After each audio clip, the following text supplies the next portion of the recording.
마태복음 2장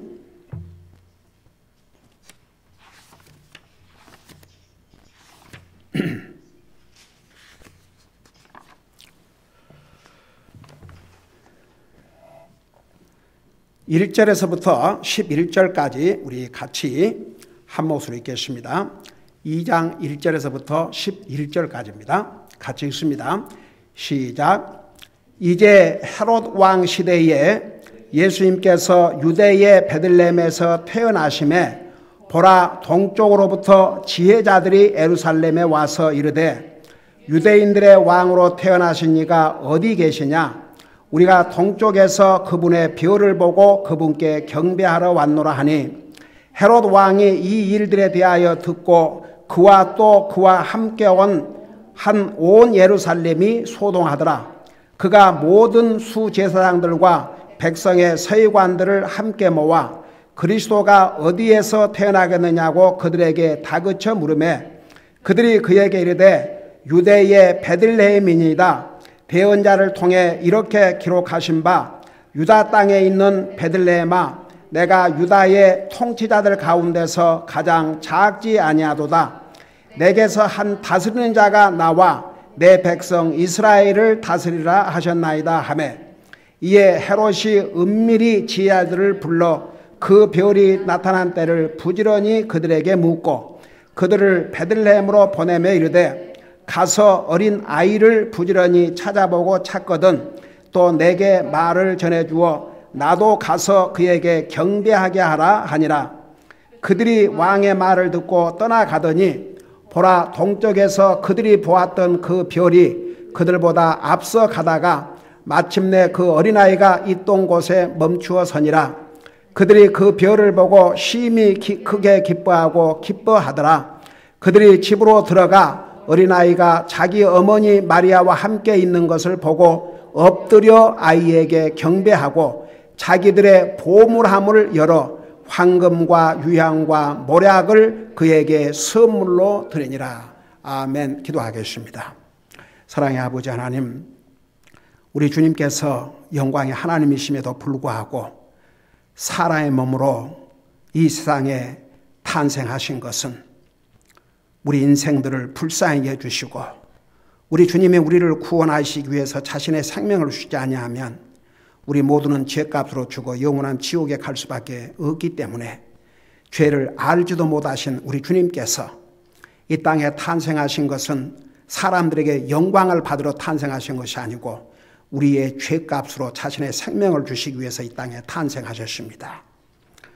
그 주님을 우리는 순간도 잠시도 찰나도 잊지 말게 하시고, 우리가 그 주님의 희생으로 값없이 구원받고 하나님의 자녀가 되었다는 것을 다시 한번 생각하면서, 우리 주님의 이 탄생이 없었더라면 우리 모든 인류는 죄값으로 죽어서 영원한 지옥에 갈 수밖에 없었다는 거 잊지 말게 하시고, 주님의 탄생을 다시 한번 감사드리고 또 감사드리면서 오늘 이 본문에 나오는 이 동방에서 온 지혜자들처럼 정말 살아계신 주님을 참되게 경배할 수 있는 이 시간이 되게 하여 주시옵소서. 말씀을 전할 이 종을 주의 성령님께서 도구로 사용해 주시기를 비옵고 예수 그리스도의 존귀하신 이름으로 감사하고 간절히 기도드리옵나이다. 아멘. 앉으시기 바랍니다. 우리 마태복음 2장 특별히 1절에서 11절까지 보면 우리 주님께서 탄생하셨을 때 우리 누가복음에는 들에서 양을 치던 목자들에게 천사들이 예수 그리스도의 탄생을 알려주셨고 그것을 누가복음에 기록하고 있어요. 그런데 마태복음에서는 특별히 이 동방으로부터 온 지혜자들이 예수 그리스도의 탄생을 알고 그분께 경배를 드리기 위해서 이렇게 찾아 나선 이 동쪽에서 온 이 지혜로운 사람들에 대해서 기록을 하고 있습니다. 예수님을 찾아온 이 사람들, 예수님이 탄생하신 것을 알고 그 예수님께 경배를 드리기 위해서 정확하게 어느 지점에서 태어난 것을 몰랐기 때문에 여기 보니까 예루살렘으로 와서 물었다고 그랬습니다. 근데 이들을 가리켜서 성경은 지혜로운 사람들, 동쪽에서 온 지혜자들이라 그렇게 말씀하고 있습니다. 여러분 우리 어렸을 때 여러분도 동방 박사 세 사람 그 얘기 들어봤어요? 그리고 찬송가에도 그래서 저는 그 찬송을 안 불러요. 동방 박사 세 사람 그랬어요.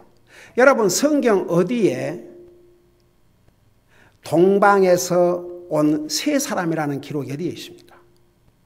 없어요.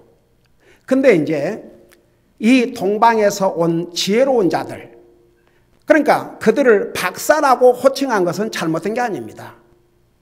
그들은 알려진 지혜자들이었습니다. 어떤 성경학자들은 이들은 이 별을 연구하는, 그러니까 그 천문학자, 그래서 그들에게 박사라고 이렇게 호칭한 것은 잘못이 아니지만 세 사람이라는 것은 성경 어디에도 없습니다. 근데 이제 그들이 와서 하나님 앞에 드린 선물이 세 가지 종류였기 때문에 그냥 한 사람이 하나씩 가까웠을 것이다, 그렇게 생각하는데 그건 분명히 잘못된 가르침이고 잘못 알고 있는 것입니다. 성경 어디에도 세 사람이란 말이 없습니다. 그러나 한 가지 분명한 것은 여러 사람입니다. 왜냐하면 동방의 지혜자들이라 복수를 사용하고 있습니다. 그래서 여기 보니까 이 영어로도 wise man, 한 사람이 아니고 여러 사람을 가리켰습니다. 그래서 이 동쪽으로부터 지혜자들이 예루살렘에 와서 이르되 유대인들의 왕으로 태어나시니까 어디 계시냐? 우리가 동쪽에서 그분의 별을 보고 그분께 경배하러 왔노라, 이렇게 얘기를 했습니다. 그래서 도대체 왜 성경이 이 사람들을 지혜로운 자들이라 그랬는가?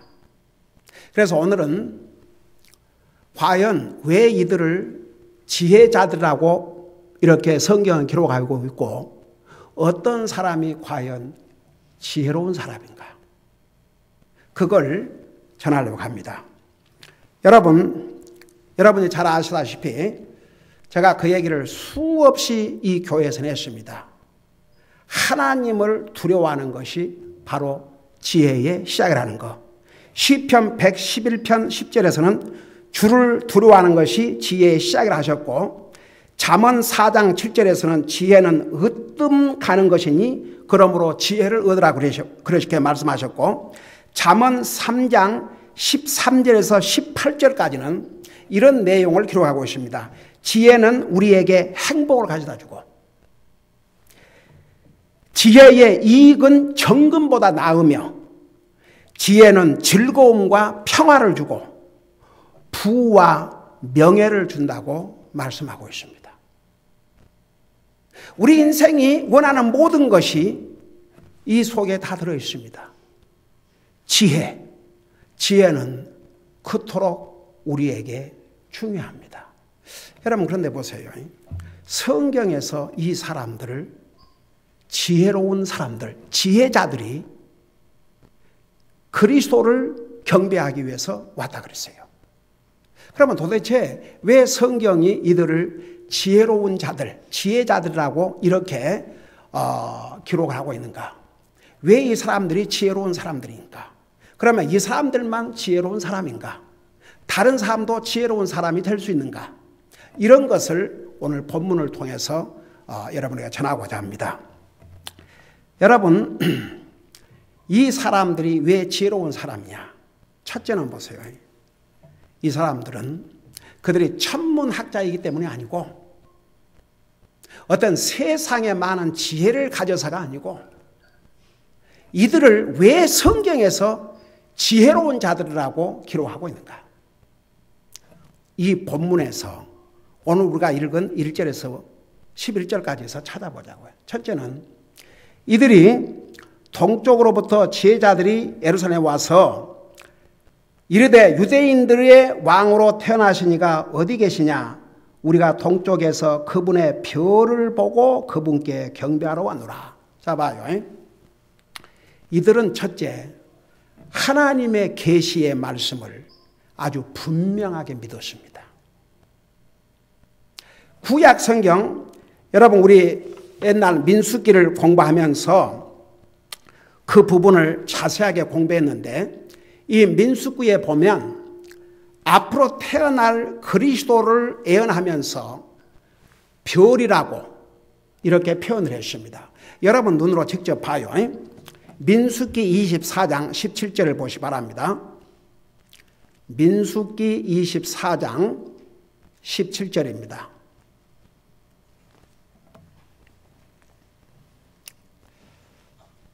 페이지 수로 259페이지입니다. 거기 보니까 내가 그를 볼 터이나 지금 보지 아니하며 내가 그를 바라볼 터이나 가까이서 보지 아니하리로다. 그러니까 이 민수기에서 이 예언의 내용은 가까이 일어날 일이 아니고 미래에 일어날 일을 예언한 내용입니다. 그러면서 야곱에게서 한 별이 나오며, 그러니까 야곱에게서, 그러니까 이스라엘 자손들로부터 한 별이 나온다고 그랬는데, 이 별을 영어로도 대문자로 기록하고 있습니다. 그러니까 많은 별들 중에 한 별이 아닙니다. 이 별은 특별한 별입니다. 그리고 어떻게 별이 야곱에게서 납니까? 하나님께서 이 상 만물을 창조하실 때 별을 만드셨어요. 근데 야곱에서 한 별이 나온다, 그것은 바로 하나님께서 약속하신 대로 아브라함과 이삭과 야곱의 후손을 통해서 우리 인류의 메시아가 오실 것을 수없이 말씀하셨어요. 그래서 이 한 별은 다름 아닌 우리 인류의 약속된 메시아를 의미했습니다. 근데 이것이 정말 예수 그리스도를 가리키는 어떻게 하느냐? 그 다음에서 바로 뒷받침을 하고 있습니다. 이스라엘에게서 한 홀이 일어나서, 이 홀은 다스린다, 그런 의미를 가지고 있습니다. 여러분, 우리 예수님께서 이 땅에 다시 오실 때는 왕으로, 통치자로 이 땅에 오십니다. 그래서 다스리는 그 홀, 다스리는 분이 바로 야곱의 자손을 통해서 오는데, 그 예수님이 탄생하실 때에 별이 그 예수님의 탄생을 알려줄 것을 여기서 예언해 주셨습니다. 그런데 여러분, 왜 이 사람들이 지혜로운 사람인 줄 아십니까? 이 사람들은 구약 성경을 다 알고 있었습니다. 믿었습니다. 바로 여기에 나온 이 예언의 말씀을 그들은 믿었습니다. 여러분 보세요. 여러분 누가 지혜로운 자인 줄 아십니까? 하나님의 말씀을 믿는 자가 지혜로운 자입니다. 세상의 지식은 우리에게 지혜를 주지 않습니다. 지식을 줍니다. 지혜는 하나님으로부터 옵니다. 지식을 잘 사용할 수 있는 게 바로 지혜입니다. 여러분, 그래서 이 세상에는 아무리 많은 지식을 가졌지만 하나님을 모르는 사람은 지혜로운 자가 될 수 없습니다. 여러분, 시편 14편 1절에서 뭐라 하십니까? 어리석은 자는, 바보는 그 마음속에 이르기를 하나님이 없다. 여러분, 우리가 하나님의 존재를 어떻게 알아요? 이 하나님의 말씀. 물론 이거 하나만 가지고 하나님의 존재를 아는 것은 아닙니다. 얘기했죠? 우리 양심을 통해서, 자연 만물을 통해서 하나님을 알려주셨기 때문에 이 하나님의 말씀을 몰라도 아무도 핑계할 수 없다는 거. 근데 이 하나님의 말씀은 바로 하나님에 대해서 너무나도 분명하고 정확하게 계시해 주신. 그래서 요한복음 1장에서 최초에 말씀이 계시니라. 이 말씀이 하나님과 함께 계셨으니 이 말씀이 곧 하나님이라. 똑같은 요한복음 1장에서 14절 뭐라 하십니까? 말씀이 육신이 되어 오신 분, 바로 예수님을 가리켰습니다. 예수님은 말씀대로, 약속의 말씀대로, 이 예언의 말씀대로 이 땅에 오셨습니다. 이 동방의 지혜자들은 그 별을 보자마자 이 말씀 믿었습니다. 이 별은 보통 별이 아니고 바로 인류의 구속자, 메시아, 왕 중의 왕이신 그리스도의 탄생이라는 것을 바로 알았습니다. 여러분, 왜 이들을 지혜로운 자라 부르는 줄 아십니까? 그들은 하나님의 계시의 말씀을 100% 믿었습니다. 누가 지혜로운 자인 줄 아십니까? 세상에 학식을 많이 가진 사람이 아니고 하나님의 말씀을 믿는 자가 지혜로운 자입니다. 여러분 보세요. 저희 어머님 옛날 사람인데 무슨 공부를 많이 했겠어요?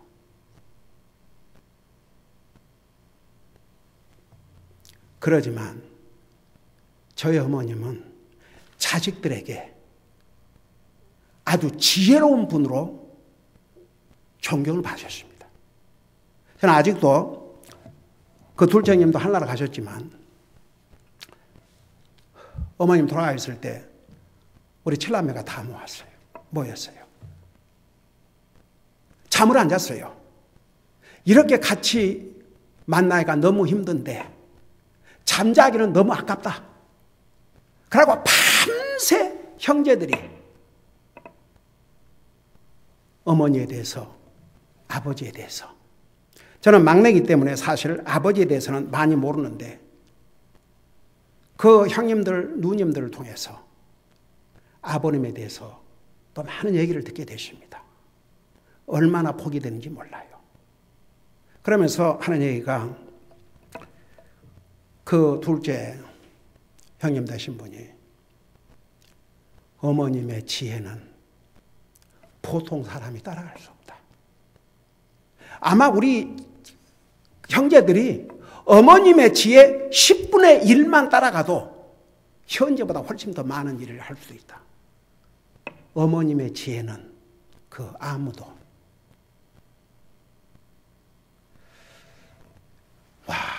그래서 여러분, 지혜라는 것은 세상 학문에서, 세상 책에서 오는 것이 아니고 이 하나님의 말씀, 바로 이 성경은 지혜의 근본이 옵시다.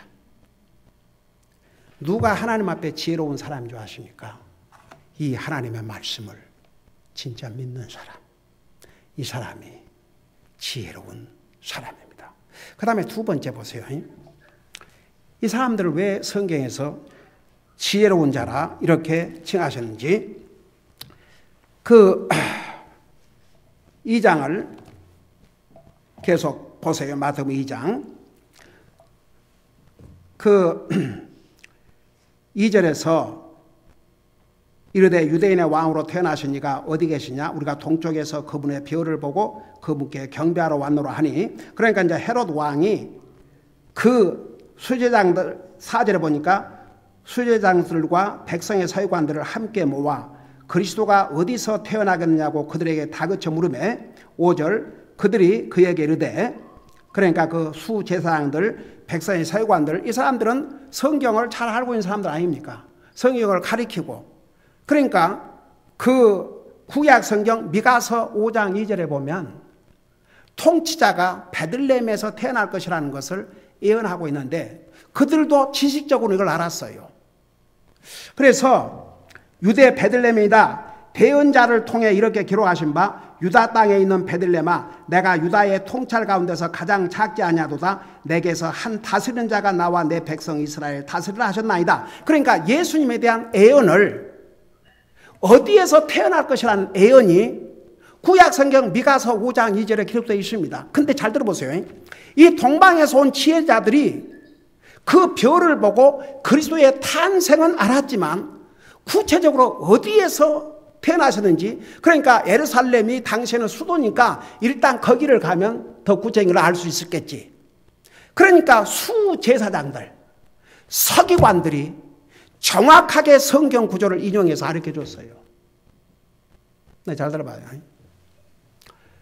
그 수제사장들과 서기관들이 그리스도께서 어디에 탄생하실 것을 지식적으로 알았지만 그들이 이 동방에서 온 지혜들과 함께 그리스도를 찾아가서 경배했어요, 안 했어요? 한 적 없어요. 어디에도 기록이 없습니다. 이 사회는 이런 사람들이 얼마나 많은 줄 아십니까? 지식적으로는 알아요. 머리로는 알아요. 이들 보세요. 도리어 동방의 제자들은 그리스도를 알리는 별이 나타났기 때문에 그리스도께서 탄생하신 건 알았지만 그 당시에 보세요. 굉장히 제한적으로 모세 오경조차도 지금처럼 이런 책으로 기록된 게 아니고 그 양 가죽에다 기록했기 때문에 개인이 갖는다는 것은 진짜 힘들었습니다. 근데 이 동방의 제자들은 어디에선가 분명히 이 성경을 알게 됐고 믿게 됐습니다. 근데 이 미가서까지는 몰랐던 것 같아요. 그런데 이 수제사장들, 서기관들을 통해서 바로 그리스도가 태어난 장소가 베들레헴이다. 이 말을 믿고 그들은 가는데 이걸 지식적으로 아는 수제사장들, 서기관들 단 한 사람도 그리스도의 탄생을 어디라는 것을 가르쳐줬지만 그 그리스도의 탄생을 믿고 가서 경배하지 않았습니다. 나중에 예수님께서 지식적으로 아는 이들을 얼마나 책망하셨습니까?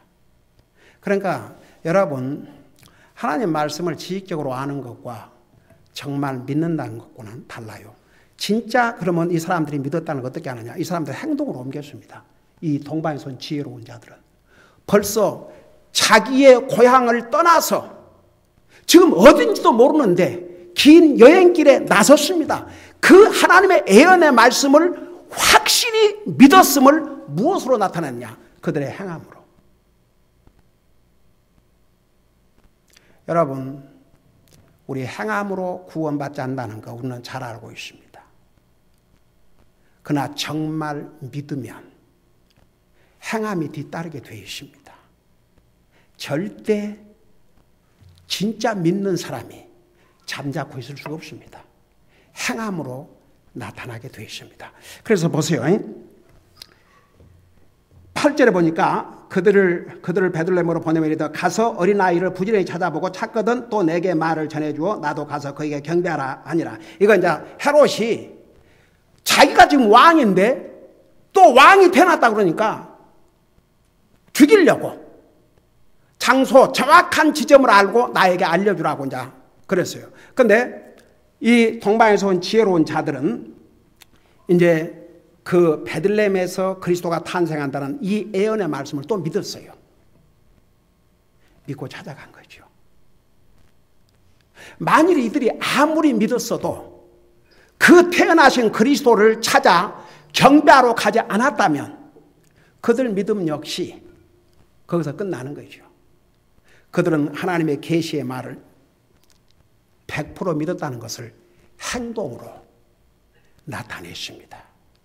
여러분, 신약 성경에 우리 예수님께서 지혜로운 자와 미련한 자에 대해서 뭐라고 말씀하고 있는 줄 아십니까? 여러분 잠깐 마태복음 7장을 보세요. 똑같은 마태복음 7장, 몇 장 뒤에 가면 나옵니다. 26절부터 보세요.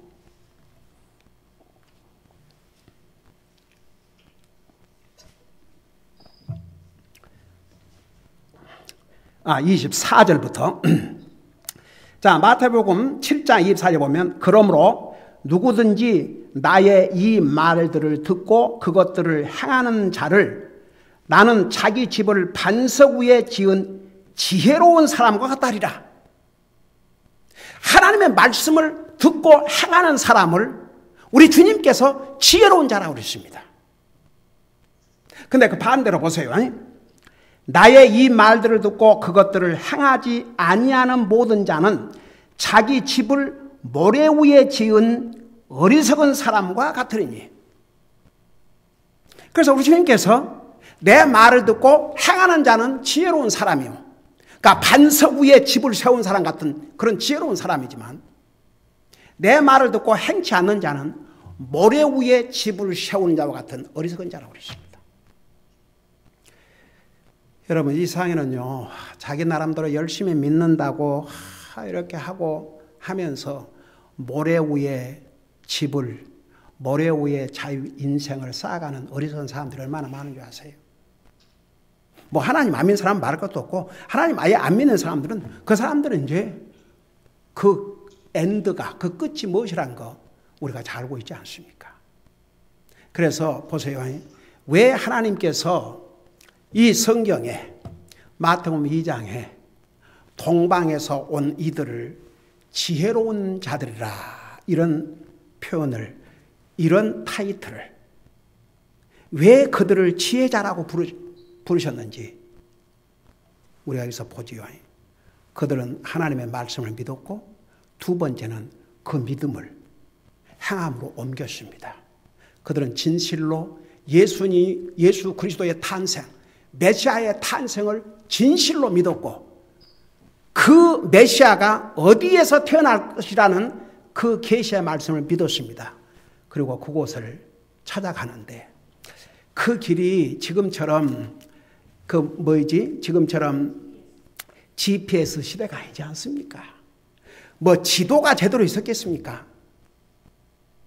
그 베들레헴을 찾아가야 되는데, 예루살렘에서 베들레헴까지 찾아가야 되는데, 정말 지금처럼 길이 잘 닦아져 있었겠습니까? 어디 표시판이 제대로 붙어 있었겠습니까? 얼마나 어렵고 힘든 길이겠습니까?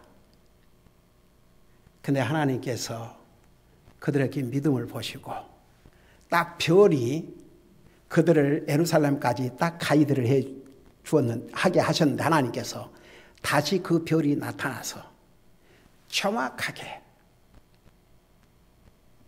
예수 그리스도께서 탄생하신 곳까지 안내를 해 주었습니다. 여러분 보세요. 우리가 주님을, 구원받은 하나님의 자녀로서 주님을 섬기는데 때로는 어려울 때도 있고 힘들 때도 있고, 할 수 있을까? 그럴 때도 있어요.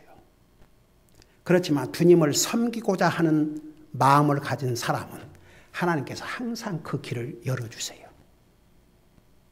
여러분, 오늘도 우리가 주님의 전에 나와서 주님을 예배하고 주님을 섬기는 거, 하나님께서 우리에게 주신 복된 기회입니다. 다른 사람은, 여러분 보세요, 구원받은 하나님의 자녀라고 하지만 하나님을 예배하고 섬기는 것을 전혀 중요하게 생각하지 않냐고. 형편되면 하고 형편 안 되면 안 되고. 이게 무슨 그리스도를 섬기는 하나님의 자녀들의 자세입니까? 여러분, 이 동방에서 온 지혜로운 자들이 알지도 못한 길을, 그 별 그걸 딱 보고 찾아 나섰는데, 그 길이 얼마나 험난한 길이겠습니까? 그리고 보세요. 여기에 보물함을 열어 그러는데 그걸 싣고 얼마나 위험합니까? 그 당시만 해도 우리 예수님께서 그 복음서에서 그 내 이웃이 누구인가를 설명해 주시기 위해서 그 한 강도 만난 사람에 대해서 얘기했지 않습니까? 여러분, 그런 거 싣고 하다가 강도를 만나서 죽임을 당할 수 있습니다. 얼마나 위험한 여행길입니까? 그러지만 그들은 그 메시아, 그리스도께서 탄생하셨다는 거. 여러분, 여기에 분명히 그렇게 물었어요. 그분의 별을 보고 그분께 경배하러 왔다. 그러니까 그분이 바로 누구냐 그러면, 아까 민수기에서 예언하신 통치자, 다스리는 자, 왕이. 그러니까 여기에 그렇게 질문했지 않습니까? 유대인들의 왕으로 태어나시니까 그렇게 물었지 않습니까? 그러니까 그 그리스도를 경배하기 위해서 이런 위험을 무릅쓰고 떠났던 것입니다. 별이 예수님께서 태어나신 그 장소까지 정확하게 인도를 해 주었습니다. 여러분 보세요. 이제 그 9절에 보니까 그들이 왕의 말을 듣고 떠나가다가 보라, 동쪽에서 그들이 보았던 그 별이 그들보다 앞서 가다가 마침내 그 어린아이가 있던 곳에 멈추어서니라. 그들이 그 별을 보고 심히 크게 기뻐하더라. 그 다음에 11절에 보세요. 그들이 집으로 들어가 어린 아이가 자기 어머니 마리아와 함께 있는 것을 보고 엎드려 아이에게 경배하고. 자 보세요. 왜 이 사람들을 지혜자라 불렀느냐? 첫째는 하나님의 계시의 말씀을 분명히 믿었습니다. 예언의 말씀을. 그리고 그 믿음을 행동으로 옮겼습니다. 주님을 찾아 나섰습니다. 그리스도를 찾아 나섰습니다. 그래가지고 여러분 사실 왕으로 오신 메시아지만 육신적으로는 어린아이예요. 보세요. 어린아이. 그러니까 그들이 집으로 들어가 어린아이가 자기 어머니 마리아와 함께 있는 것을 보고 엎드려 아이에게 경배하고. 여러분 보세요. 거기에 이제 어머니도 계시고 마리아. 근데 이제 사실 요셉은 예수님의 아버지란 말은 없어요. 마리아의 남편이라고 그랬죠. 근데 여기서는 그 언급조차도 없어요. 그러나 거기 같이 있었겠죠. 왜냐하면 나중에 그 밑에 내려가면은 그 천사가 요셉에게 헤롯이 아기를 찾아 죽이려고 그러니까 도망가라고 그러지 않습니까? 그러니까 거기 요셉도 물론 있었죠. 근데 보세요. 이 동방에서 온 지혜자들이 아기에게 경배를 했습니다. 그 가족에게 다 경배를 한 게 아니고 이 아기, 비록 육신적으로는 어린 아이지만 바로 이분이 그리스도 메시아구나. 이분이 바로 왕이시구나. 그래가지고 그 아기에게 엎드려 경배를 했다고 그러십니다. 여러분 엎드려 경배했다는 것은 무슨 의미인 줄 아십니까? 최대한의 예우와 존경과 안어 이것을 나타낸 것입니다. 여러분 하나님을 예배하는 사람의 자세는 겸손해야 됩니다. 모든 면에서 엎드려 경배를 드렸다고 그랬습니다. 여러분 이들을 가리켜서 성경은 지혜로운 자라고 그랬습니다. 하나님의 계시의 말씀을 믿었습니다. 그 다음에 진짜 그 믿음을 행동으로 옮겼습니다. 그리스도를 찾아갔습니다. 경배했습니다. 그 다음에 마지막으로 왜 이들을 지혜로운 자라 했느냐? 어린 아이에게 경배를 한 다음에 자기들의 보물함을 열었다고 그랬습니다. 그러니까 여러분 보물함, 트레저라는 것은 아주 값지고 귀중한 것을 이렇게 담아놓은 그야말로 보물상자죠. 보물상자. 보물함. 그걸 열어가지고 황금. 여러분 보세요. 순금입니다. 순금. 정확하게 그 황금이 얼마인지는 기록이 안 돼 있지만 여러분 이 동방의 지혜자들이 그리스도께 왕께 지금 경배를 하면서 선물을 드릴 터인데 그 인색한 마음이나 마지못해서 그저 적당하게 형식적으로 가져왔겠습니까? 정성을 다해서 황금, 그 다음에 유향, 모략. 성경에 정확하게 그것을, 그 선물을 어떻게 사용했는지는 기록이 안 되어 있지만 성경학자들은 여러분 보세요. 이후에 이집트로 피난을 가야 되지 않습니까? 헤롯이 예수님을 죽이려고 했기 때문에 이집트에 가서 가족이 살아야 되지 않습니까? 이걸 사용했겠죠. 그리고 이제 어떤 성경학자들은 이 모략, 벌써 이들은 그리스도께서 우리 인생을 위해서 왕이시지만 우리 인생을 구원하시기 위해서 자기 생명을 주실 것을 믿고, 여러분 예수님께서 돌아가신 다음에 예수님 몸에다 뭘 넣었다고 그랬어요? 이 모략. 그래서 왜 하나님께서 이들을 지혜로운 자라 했느냐? 그들은 자기들에게 소중한 것을 주님에게 기프트로, 선물로 드렸습니다. 여러분, 주님께서 우리를 위해서 자기의 생명을 통해서 구원을 선물로 주신 것에 비하면 물론 아무것도 아닐 수가 있습니다. 그러나 그들은 정성을 다해서 준비를 했습니다. 당시에 황금은 말할 것도 없고 이 유향, 모략 다 비싼 향입니다. 이런 비싼 값진 것을 탄생하신 그리스도께 선물로 드렸습니다. 왜 성경은 이들을 지혜로운 자라 하느냐? 하나님의 예언의 말씀을 100% 믿었습니다. 그 믿음을 행함으로 옮겼습니다. 그리고 그 주님에게 가서 경배를 드렸습니다.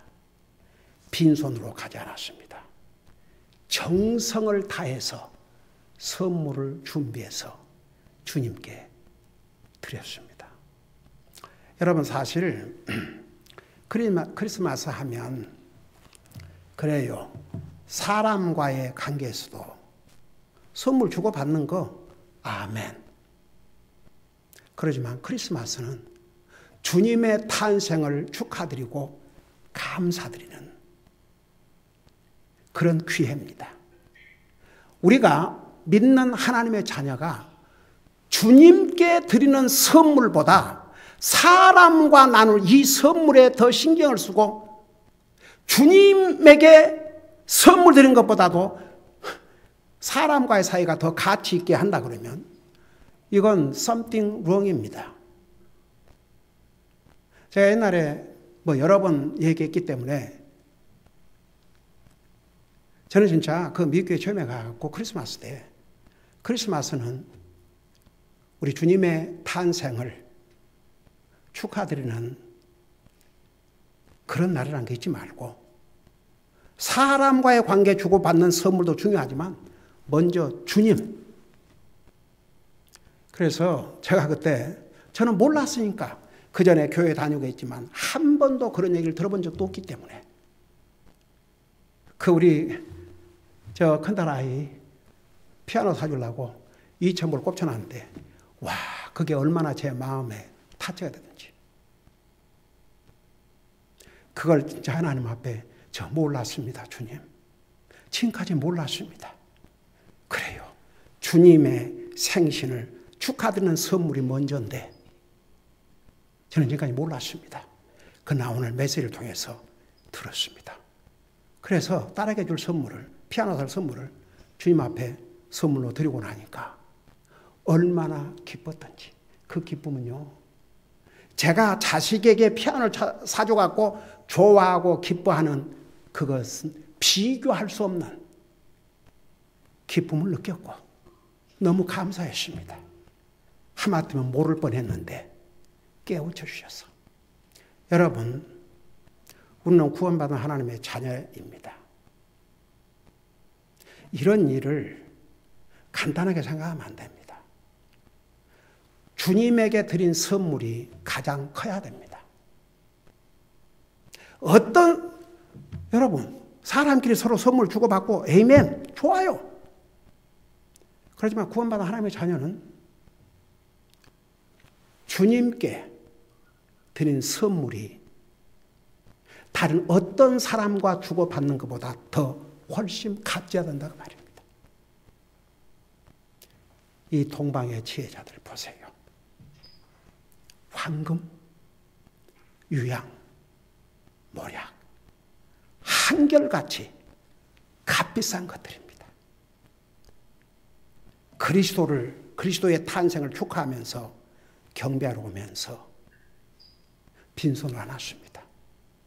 적당하게 준비해 가지 않았습니다. 정성을 다해서 준비해 갔습니다. 성경은 이들을 가리켜서 지혜로운 자들이라고 말씀하고 있습니다. 우리도 하나님 앞에서 지혜로운 자가 될 수 있습니다. 이렇게 살면 기도하십시다. 오늘 이 말씀을 생각하면서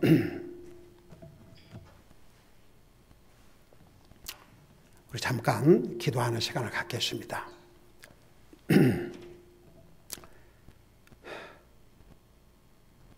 정말 나는 지금까지 지혜로운 그리스도의 삶을 살았는가? 나는 하나님의 말씀을 정말 믿고 그 말씀을 행하고 그 주님을 진실로 경배하고 그리고 주님께 가장 좋은 것으로 드려왔는가? 이런 걸 생각하면서 여러분 마음속에 걸림이 있으면 주님의 용서를 구하고 정말 저도 이 마태복음 2장에 나오는 이 아름다운 그리스도인들처럼 저도 지혜로운 그리스도인의 삶을 살게 해주시옵소서. 이런 마음으로 우리 하나님 앞에 간절히 기도하는 시간을 갖겠습니다. 기도하십시다.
사랑의 아버지 하나님, 은혜와 사랑을 감사드립니다. 우리를 구원해 주시기 위해서 영광의 하나님이 사람의 몸으로 이 땅에 오셔서 우리의 죄값으로 죽으시고 저주받으시고 우리에게 구원을 선물로 주시기 위해서 자신의 생명을 송두리째 주셨습니다. 우리가 무엇으로 주님께서 우리에게 이 선물을 주시기 위해서 생명을 주신 것에 비하면 우리가 무엇을 드린들 정말 그 주님의 사랑과 은혜를 보답할 수 있겠습니까? 오늘 우리는 이 동방으로부터 온 이 지혜로운 자들의 이 모습을 본받기를 원합니다. 이들은 계시의 말씀, 하나님의 계시의 말씀을 100% 믿었습니다. 그 믿는 말씀을 행동으로 옮겼습니다. 그리고 그 주님을 찾아가서 경배를 드리고 가장 소중한 것으로 주님께 드렸습니다. 이들을 향해서 성경은 지혜로운 자들이라고 기록하고 있습니다. 우리도 이들처럼 다 지혜로운 그리스도인들이 되게 하여 주시옵소서. 감사합니다. 사랑합니다. 예수님의 이름으로 감사 기도하옵나이다. 아멘.